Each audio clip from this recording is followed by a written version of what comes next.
things that can be a challenge about managing our mental health is that there always seems to be a list of things that we have to do to try and get better.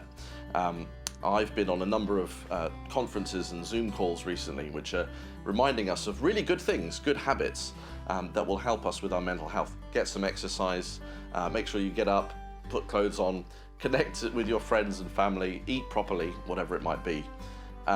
Sometimes though, it can feel exhausting. If we're having a bad day, then these things can just become a burden to us because we feel like we should be doing these good habits. And if we don't manage to do it, we then add guilt on top of our already low mood or our bad feelings.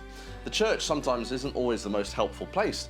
Sometimes the advice we get just adds to that. We should be reading our Bible more, praying every day, whatever it might be. Psalm 119 in the Bible, for me, feels a little bit like it's adding burdens.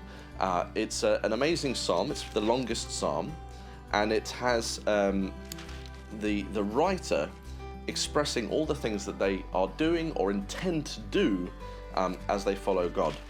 They say things like, I love your law, I will not forget your law, I constantly read your commands, I wait for your salvation, I obey your statutes, I obey your precepts and your statutes. And I can find myself, as I read through all the 176 verses, feeling a bit exhausted.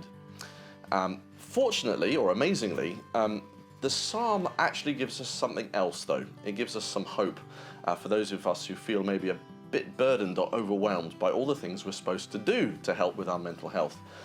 In the final section, it's as if the psalmist dials down the intensity and has some other ways of praying.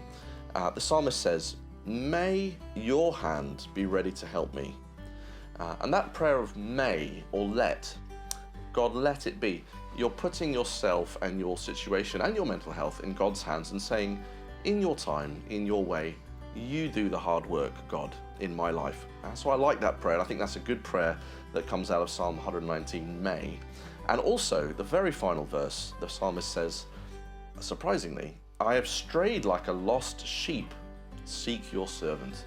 And so right there at the end, the psalmist admits, I get it wrong and I mess up and I have bad days and I have regrets and things that don't always work as well as I hope they would. And so, dear God, I've strayed like a lost sheep. You need to seek me out and help me. And again, that's a lovely prayer that I think brings relief. By all means, let's do the things that we need to do to help with our mental health, but let's also pray prayers of may and let, and seeking God for his help to do his work in our life in his time.